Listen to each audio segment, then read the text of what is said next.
He's such a stinking Shamaker, man. Hey, I love what you guys did in there. I was in the control room watching the whole thing.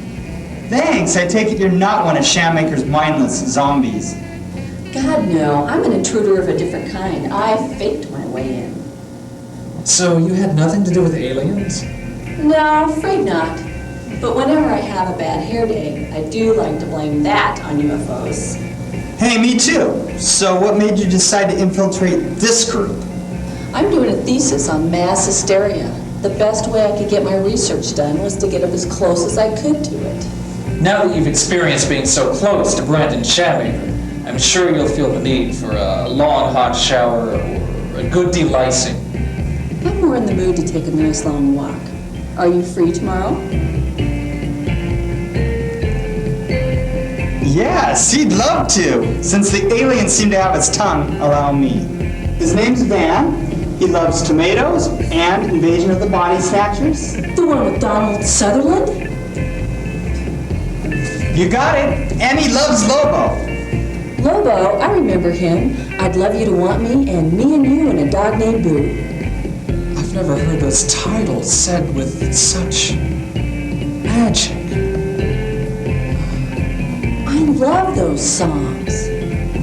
Wow. You two just take off. I'll clean up around here. Thanks, Alex. You're a peach. A peach and a half. A peach and 3/4. I'm a peach and 7/8, and don't you forget it. Oh, by the way, I'm Crystal. Crystal. As you know, I'm Van. That's Alex. Oh, Crystal. Van here can do a precise impression of the pod person scream. That ought to impress you. Let me hear it. Come on.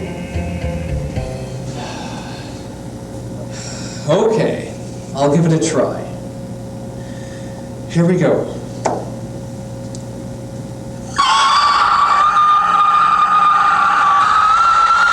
Hey, am I in the mothership? Whoa, that was incredible. But I'm a little bit worried that you really are a pod.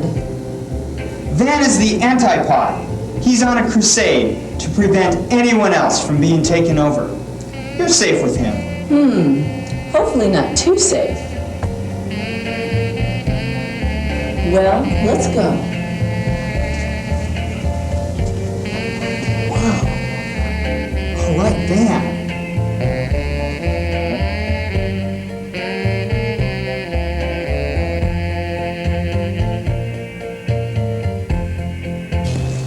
I just love coming here. It's the perfect place for a nice, reflective conversation. Are you sure you didn't bring me here just to be taken over? There's a lot of places for pods to be concealed. I assure you, I had my people check this place over before we arrived. And when I say my people, I'm referring to fully functioning humans.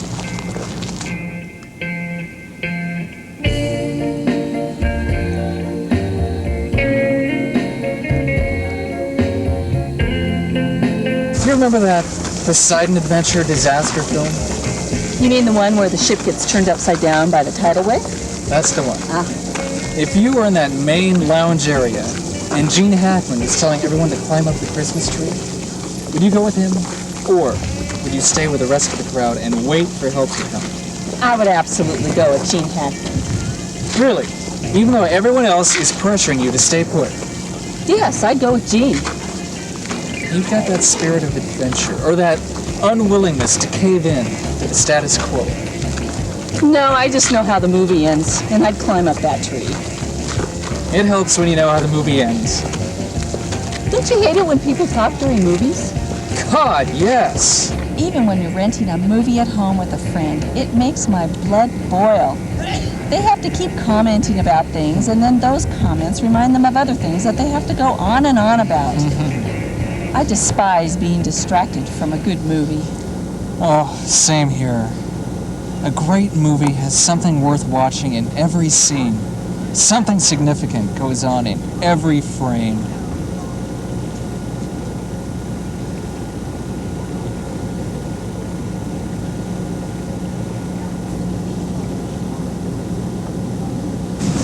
My dad is the ultimate doubting Thomas. He's a professional debunker. On top of that, his name is even Thomas. He makes his living debunking things? He does. That's why I'm a natural cynic. Who pays for him to debunk stuff? My dad works for a scientific think tank. Its funding comes from the Quadruple A, the American Atheists and Automobile Association. So they come out and fix your tire while they convince you there's no God? That's about it. Huh. What's the most recent thing he debunked? Do you remember that trailer park lady in Louisiana that claimed the Virgin Mary appeared in her Jell-O mold? Yeah. People flocked from all over to see that sacred Jell-O mold. My dad flew down and proved what they thought was the outline of the Virgin Mary's face was really the remains of the marshmallow from her last Jell-O. She didn't clean it thoroughly enough. I'll bet that explanation didn't fly with the true believers. No, the idiots continue to line up to see it. Some people will believe anything if they think it will support their religion.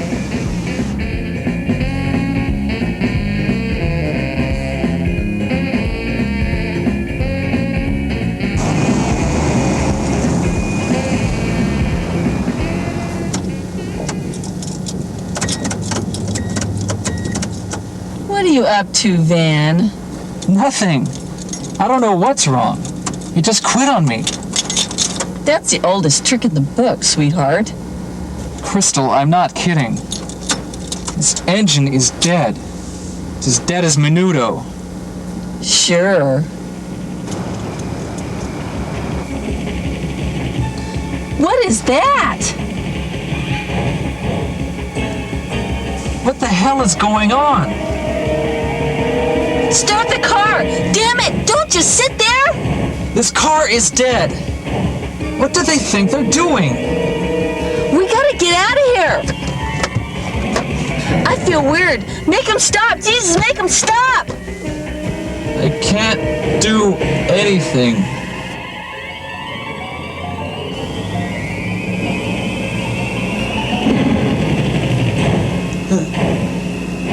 Stop them! Talk to me, buddy. What happened? You showed up at my door middle of the night, like you were sleepwalking. More like a pod person. That was 8 hours ago. I remember. Oh my God. They took her. Who did?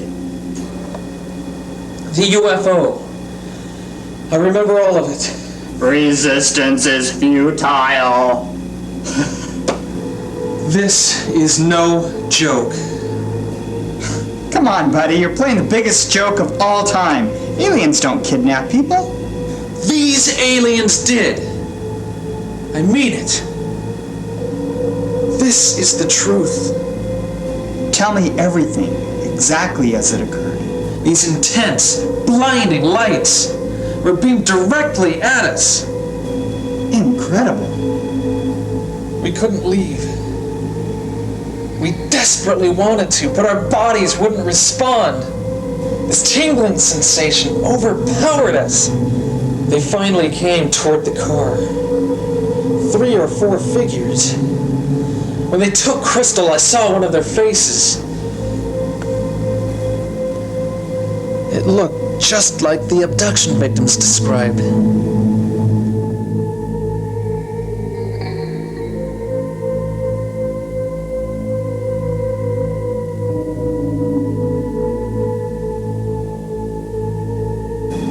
I don't know what to tell you. This is beyond anything I've faced before. Crystal is gone. Maybe they returned her.